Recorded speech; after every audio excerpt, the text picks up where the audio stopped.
warm welcome my dear friends and जैसे कि previous short में मैंने ऑलरेडी मेंशन किया था टॉपिक को कि हम नेक्स्ट टॉपिक में वीडियो में पढ़ने वाले हैं रोमियो एंड जूलियट, जो कि एक क्लासिक रोमांस है विलियम शेक्सपियर के द्वारा लिखा हुआ। ओके, तो अभी तो फ़िलहाल आप सभी फेस्टिव मूड में थोड़ा सा चल रहे होंगे। वो क्रिसमस अच्छे से आपने सेलिब्रेट किया होगा और new year celebration and resolution के मूड में होंगे। तो all the very best and best wishes from my behalf. तो चलिए स्टार्ट करते हैं ये classic romance drama.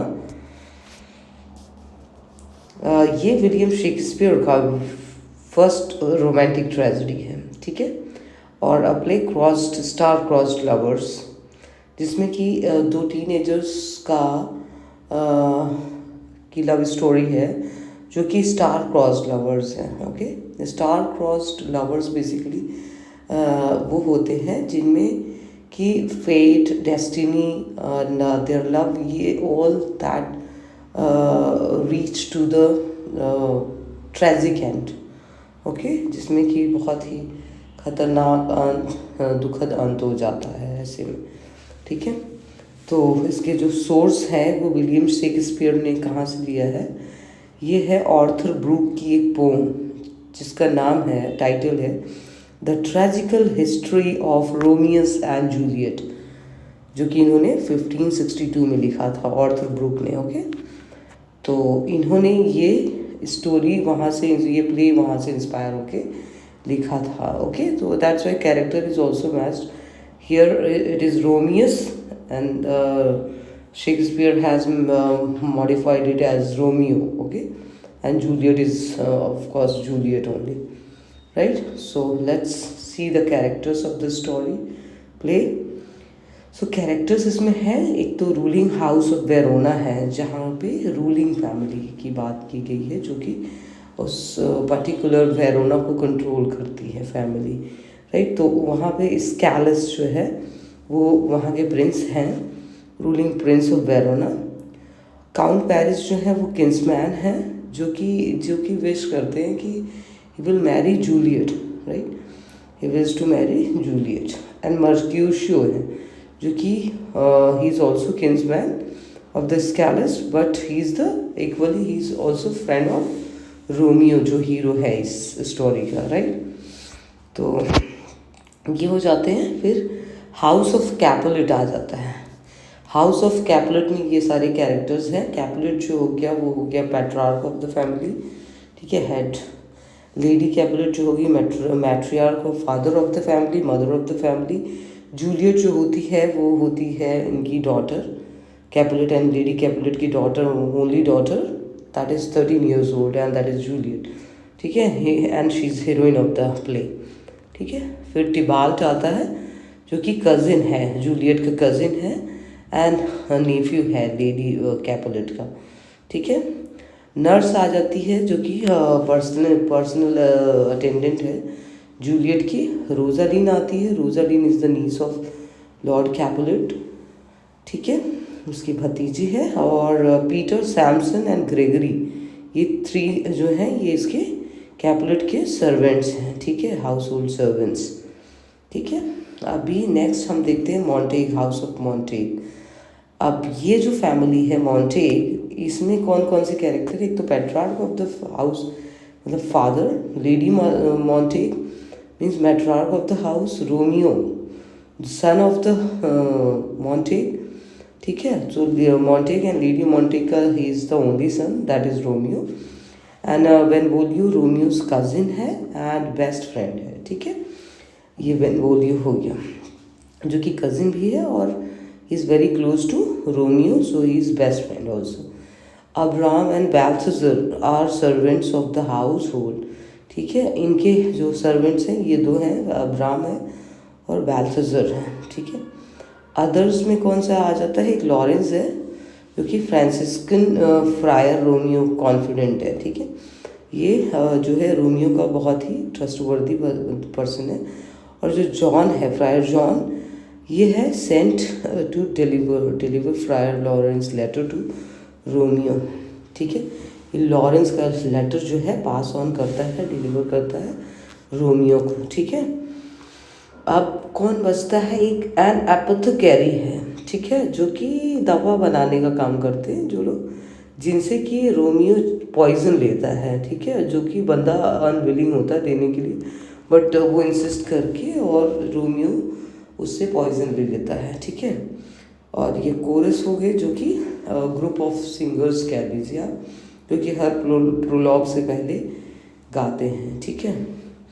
So these were the whole character of the story. अब इसको आपने अच्छे से समझिए, then you will understand the story so well, ठीक है, अच्छे से समझ आएगी आपको को जो प्ले है। So let's start the play. The Montague and Capulets, the two chief families of Verona, are bitter enemies. तो ये जो दोनों ही फैमिली हमने पढ़ा था ना, house of Capulet and house of Montagues, ये दोनों ही फैमिली चीफ फैमिली है, एक प्रमुख टाइप की ये जो है इनकी कम्युनिटी है। और ये दोनों ही फैमिली क्या है, एक दूसरे की बिटर एनिमीज हैं, ठीक है। पुराने टाइम से ये इनकी दुश्मनी रही है। और जो स्कैलस है, जो प्रिंस हैं स्कैलस, प्रिंस ऑफ स्कैलस, इन्होंने क्या किया हुआ, इन्होंने इन लोगों को चेतावनी दे रखी, थ्रेटन किया हुआ है कि मतलब ये दोनों ही फैमिली एक दूसरे को के पीस को डिस्टर्ब नहीं करेंगे, otherwise they would be punished, right. तो किसी का डेथ, किसी का ये करके it should not be done, है ना, ये होना नहीं चाहिए। तो Romeo the son of the lord Montague is in love with the lord Capulet's niece Rosaline. तो जो मॉन्टेग की, लॉर्ड मॉन्टेग की जो नीस थी रोजालीन, उससे इसको थोड़ा सा रोमियो उससे प्यार कर बैठता है। तो बट क्या होता है कि एक फीस्ट ऑर्गेनाइज करते हैं। She was like, she was not in that, it was one sided you can say, because Rosaline was not that interested. She wanted to be the whole life virgin. She was an independent lady, so that's why she doesn't have interest in Romeo. So once what happened, but at a feast given by Capulet, जो होती है, उन्होंने एक feast organise करते हैं वो लोग, ठीक है। और उसमें रोमियो चला जाता है, उसको अटेंड करता है, वो भी डिस्गाइज्ड, एक अपना भेस बदल के, मास्क लगा के उस फीस्ट को अटेंड करता है। And he sees and falls in love with Juliet, और तभी उसकी नज़र जो है जूलियट पे पड़ती है। And it was a first sight love कह सकते हैं आप, कि उससे जो कि कैपुलेट की डॉटर थी रोजलिन, तो उसकी कैपुलेट की जो थी नीस थी, एंड जूलियट जो थी वो उसकी डॉटर थी कैपुलेट से, ठीक है। तो अब रोमियो को जूलियट से प्यार हो जाता है इस बार, ठीक है, एंड शी विद हिम। और यहाँ पे प्रॉब्लम ये हो कि दोनों को ही एक दूसरे से प्यार हो जाता है। In case of the Rosalind was not that interested, so that's why his attraction and attention, everything is switched and shifted to Juliet, ठीक है। After the feast, he overhears under the window Juliet's confession of love for him and wins her consent to a secret marriage. और तभी उसको feast over होने के बाद ही उसको खिड़की से या कहीं से ये सुनने को मिलता है, कहते हुए जूलियट कन्फेस कर रही होती कि उसे रोमियो से प्यार हो गया है। एंड जब ये कन्फेशन सुन लेता है तो वो प्रपोजल मैरिज के लिए दे देता है, और फिर ये दोनों ही एक सीक्रेट मैरिज करते हैं, चोरी से शादी कर लेते हैं, ठीक है, with help of Friar Laurence, जो लॉरेंस होता है उसके हेल्प से। They are wedded next day, और दूसरे दिन ही वो दोनों चोरी से शादी कर लेते। तो Mercutio, friend of Romeo, meets Tybalt of Capulet family and who is infuriated, ठीक है। अभी जो है मर्क्यूशियो जो है वो रोमियो का फ्रेंड है, और वो किससे मिलता है, टिबाल्ट से मिलता है, ऑफ द कैपुलेट फैमिली। अब वो जब उसको पता चलता है ये चीज़ें कि इन लोगों ने चोरी से शादी कर ली, तो वो आग बबूला, इन्फ्यूरिएटेड इज आग बबूला, बहुत एक्सट्रीम एंग्री होना, extremely angry, so anger show करना। तो that is infuriated by this discovery that Romeo's presence at the feast and the quarrel. ये सारी चीज़ें जानने के बाद कि वो फीस्ट में आया था and they have done like this marriage वैरिज का मतलब सीक्रेट मैरिज किया इन्होंने, तो वो बहुत ज़्यादा गुस्से में आ जाता है एंड ही स्टार्टेड फाइटिंग। अब क्वेरल अगर स्टार्ट हो जाए तो फाइट स्टार्ट हो जाए। Romeo comes on the scene and attempts to reason with the Tybalt but Tybalt and Mercutio fight and Mercutio falls, ठीक है। तो Mercutio उस पर गिर जाता है एंड देन रोमियो ड्राउज, ठीक है, ड्रॉ कर देता है और जो है टिबाल्ट मर जाता है उस फाइट में, ठीक है। The prince Montague and Capulet come up and Romeo is sentence to banishment. अब जब ये बातें पता चलती है प्रिंस मॉन्टेग को, तो कैपुलेट दोनों ही फैमिली से यहाँ से आते हैं और ये सारी चीज़ें रिवील होने के बाद रोमियो को बैनिशमेंट दे दिया जाता है, उसे बहुत दूर मतलब वहाँ से देश निकाला डिक्लेयर कर देते हैं। अब उसे जाना होता है। Early next day after spending the night with Juliet he leaves Verona for Mantua, ठीक है, counselled by the friar who intends to reveal Romeo's marriage at an opportune moment. Capulet proposes to marry Juliet to Count Paris, and when he seeks excuses to avoid this, peremptorily insists, ठीक है। अब जब ये चीज़ें कही जाती हैं उसको शादी के लिए काउंट पेरिस से, तो ये शी सीक्स एक्सक्यूज, वो एक्सक्यूज़ करने लगती है, अवॉइड करती है, ठीक है। और उस पर्टिकुलर मोमेंट पे वो इंसिस्ट करती है कि नहीं ये नहीं हो सकता है, ठीक है। तो Juliet consults the friar who bids her consent to the match, but on the night before the wedding drink a potion which will render the apparently lifeless for 42 hours. तो जूलियट ये सब के बारे में फ्रायर से consent करती है और ये सारी चीज़ों के मैच के बारे में ये सब बताती है, और इसकी वजह से क्या करती है वो एक पोशन, एक लिक्विड फॉर्म में कोई ड्रिंक ले लेती है, जिसकी वजह से वो 42 आवर्स के लिए बेहोश हो जाए, लाइफलेस हो जाती है, ठीक है। अभी he will warn Romeo and who will rescue her and from vault on her awakening and will carry her to mountain। अब जूलियट का एक्सपेक्टेशन होता है कि ये बातें, ये सारी चीज़ें रोमियो को पता चले और रोमियो उसको बचा करके वहाँ से ले जाए अपने साथ मॉन्टुआ में, ठीक है। The friar's message to Romeo miscarries and Romeo hears that Juliet is dead.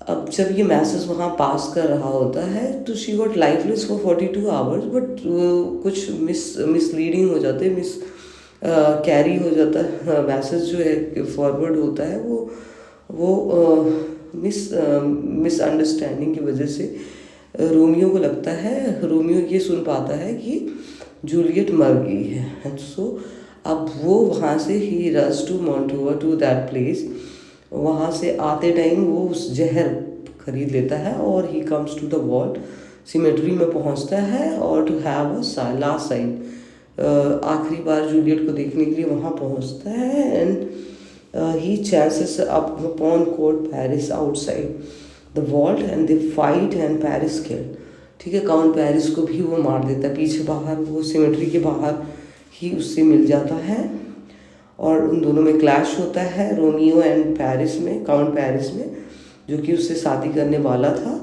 तो दोनों में फाइट होती है जिसमें कि जो रोमियो है वो काउंट पेरिस को मार देता है, ठीक है। Then Romeo after last kiss on Juliet slips, as उसको ये लगा था कि वो मर चुकी है तो उसको समझ नहीं आता, वो उसको आखिरी बार किस करता है और पूरा पॉइजन पी जाता है, ठीक है, drinks the poison and dies, और खुद मर जाता है। Juliet awakes and finds Romeo dead by her side, और जब जूलियट उठती है तो वो देखती है कि रोमियो उसके किनारे मरा पड़ा हुआ है and the poison bottle still in his hand, और वो उसके हाथ में पॉइजन की बॉटल देखती है and guessing that what has happened, और समझ में आ जाता है उसको कि एग्जैक्टली क्या हुआ होगा, कि उसने मुझे मरा हुआ समझ करके खुद जहर खा लिया होगा।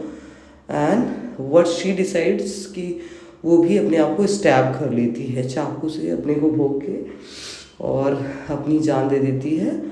सो both were dies, it was a suicide you could say, ठीक है, for each other. And the story is unfolded by the friar and Count Harris's face, and Montague and Capulet, faced by the tragic results of their enmity, are reconciled. और and में ये सारी चीज़ें जो है one by one unfold होती हैं, ये लव स्टोरी कि कैसे कैसे क्या शादी हुई, ये किया इन्होंने, ठीक है, सीक्रेट मैरिज करी, एंड किस तरीके से मिसअंडरस्टैंडिंग में दे बोथ डाइड, और फैमिली ये जो इनकी एनिमिटी थी इनको अपना रिग्रेट हुआ और इन्होंने रिकनसाइल्ड किया, मीन्स कि इन्होंने सारी चीज़ों को साइड करी कि जस्ट बिकॉज हमारी दुश्मनी, हमारे इकलौते बच्चे जो हैं, one and only son and one and only daughter, they were heir of the heir and the successor of the family, तो ये दोनों के दोनों ही नहीं रहे, तो दे डिसाइडेड टू रिकनसाइल, इन्होंने फिर से एक फ्रेंडली रिलेशन बिल्ड किया दोनों फैमिली ने एक दूसरे के साथ. So this was the end of the story. And उसके बाद कुछ अदर पॉइंट्स हैं इस ड्रामा के बारे में. Shakespeare calls it a tragedy of circumstances rather than character. इन्होंने शेक्सपियर ने खुद ये ड्रामा, खुद ये प्ले लिखा है, बट इन्होंने क्या कहा है कि बेसिकली जो स्टोरीज होती, जो ट्रेजेडीज होती हैं, उसमें जो होता है ट्रेजिक एंड कैरेक्टर्स का होता है, but this particular story is the tragedy of circumstances rather than the characters. Okay, तो यहाँ पे जो सर्कमस्टांसेस, जो सिचुएशन एक के बाद एक फ्रेम होती चली गई, तो ही according to him these circumstances are more important than the characters. Okay, whatever happens to the characters, their situations, the way they love, the enmity of the family, it was one situation, then they fell in love with each other, then they secretly married with each other, then they are with misunderstanding, they killed them, so they committed suicide. So all these things happened one by one. So that's why, according to the William Shakespeare, it is a tragedy of circumstances, right? So Romeo and Juliet is the first play about romantic love and contains the first romantic stage kiss. Okay?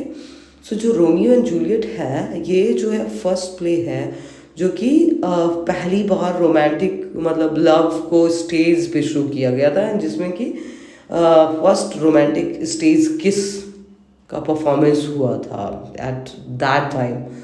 Okay, it was rarest of rare, मतलब rare को, और what if it is mentioned it was first time happened on the stage, kiss sort of thing happened first time, so we could imagine it was a rebellious thing, right? So original title for Romeo and Juliet was The Most Excellent and Lamentable Tragedy of Romeo and Juliet. ठीक है, तो जो इसका initial title था वो ये था, the most excellent and lamentable tragedy of Romeo and Juliet. The first critic of the play, पहले निंदक जो थे जिन्होंने पहली बार बुराई करी थी इस पर्टिकुलर प्ले की, वो थे Samuel Pepys, who wrote about play is that it is a play of itself worst that I have ever heard in my life. तो उन्होंने कहा ये सबसे घटिया टाइप का प्ले था जिसको कि मैंने ज़िंदगी में पहली बार इतना गंदा, इतना मतलब बुरा सुना था.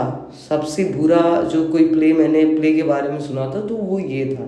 और वहीं पे साइमल्टेनियसली जो सैमुअल जॉनसन थे, उन्होंने इस प्ले को क्या कहा था, उन्होंने इसको अप्रिशिएट किया था, and he said this play as one of the Shakespeare's most pleasing play. सबसे खुशनुमा, सबसे मतलब सूदिंग कह लो, सबसे प्लीजिंग जो है वो ये प्ले को उन्होंने कॉम्प्लीमेंट किया था, राइट?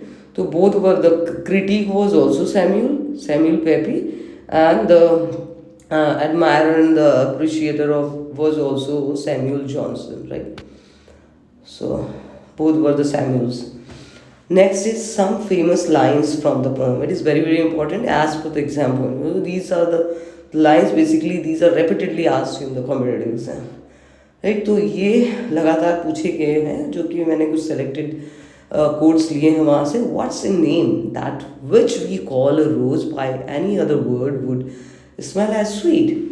तो ये जूलियट, ये डायलॉग जो है, डायलॉग ये कोटेशन जो है जूलियट के द्वारा एक्ट सेकंड सीन सेकंड में कहा गया है, जिसमें कि उसका सेंस होता है जूलियट का कि मतलब नाम में क्या रखा है.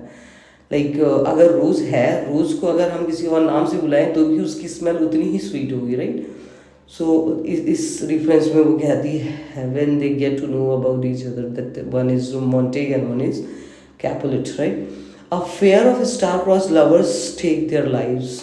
अब यहाँ पे कहा गया है कि जो pair of star cross lovers means they are not like their stars are not favoring, they are not in the same this thing, ठीक है? as per the celestial, you can say, as per the astronomy, they are not the same stars, that's why they are the star crossed, that's why the and is like they take their own life as the end of the story. They suicide, like Romeo, he committed suicide by taking poison, and Juliet, she stabbed herself. तो इस तरीके से दोनों ने एक दूसरे की life, अपनी अपनी लाइफ खुद ही ले ली थी, ठीक है? तो स्टार क्रॉस लवर्स का ये ट्रेजिक एंड होता है, ठीक है? Good night, parting is such sweet sorrow, that I shall say good night till it be morrow, ठीक है? तो अभी वो एक दूसरे को, ये बैल्कनी सीन का है, जब रोमियो से चोरी मिलने जाता है बैल्कनी के थ्रू, तो उस टाइम कहते हैं कि गुड नाइट, मतलब जो एक दूसरे से बिछड़ना होता है वो भी बहुत ही स्वीट होता है, स्वीट सॉरो होता है, मतलब दुख की बात होती है, but it is ultimately sweet till the time, मतलब जब तक कि कल ना हो जाए, कल दोबारा हम मिले ना, तब तक के लिए, ठीक है? सो ये जूलियट, ये भी अगेन जूलियट के थ्रू है। ये सीन सेकंड का है part. See how she leans her cheek upon her hand, o that I were a glove upon that hand, that I might touch that cheek. Romeo act second and scene second का है, ठीक है? तो ये appreciate करते हुए बोलता है रोमियो जूलियट के बारे में, ठीक है? This bud of love by summer's ripening breath may prove a beauteous flower when next we meet, ठीक है? तो यहाँ पे ये कहते हैं ये दोनों की जो लव है वो एक बड की तरह, कली की तरह है, जिसको कि पकने के लिए मतलब समर की ज़रूरत है कि वो अच्छी तरीके से मतलब खिल सके, खिले हुए फूल की तरह हो सके। So for that they have to meet next, अगली बार उन्हें मिलना होगा। Thus with a kiss I die, ये लास्ट सीन का है, जब रोमियो मर रहा होता है तो वो उससे जूलियट से कहता है कि शायद एक किस के साथ मैं मर जाऊंगा, ठीक है? So this was the tragic end of the Romeo and Juliet. Okay, so thank you everyone. Keep watching, stay focused, and I would just wrap up the video with a quotation that true love isn't Romeo and Juliet who died together. It's grandma and grandpa who grew old together. Okay, तो true love story वो नहीं है जैसे कि Romeo and Juliet they have initially just at the age of age a teenage they died for each other. True love तो वो होता है जो कि एक साथ बढ़ता है, ओल्ड होता है, ठीक है? They old together, get old together. Okay, so keep watching, keep learning, stay motivated. Thank you everyone, loads of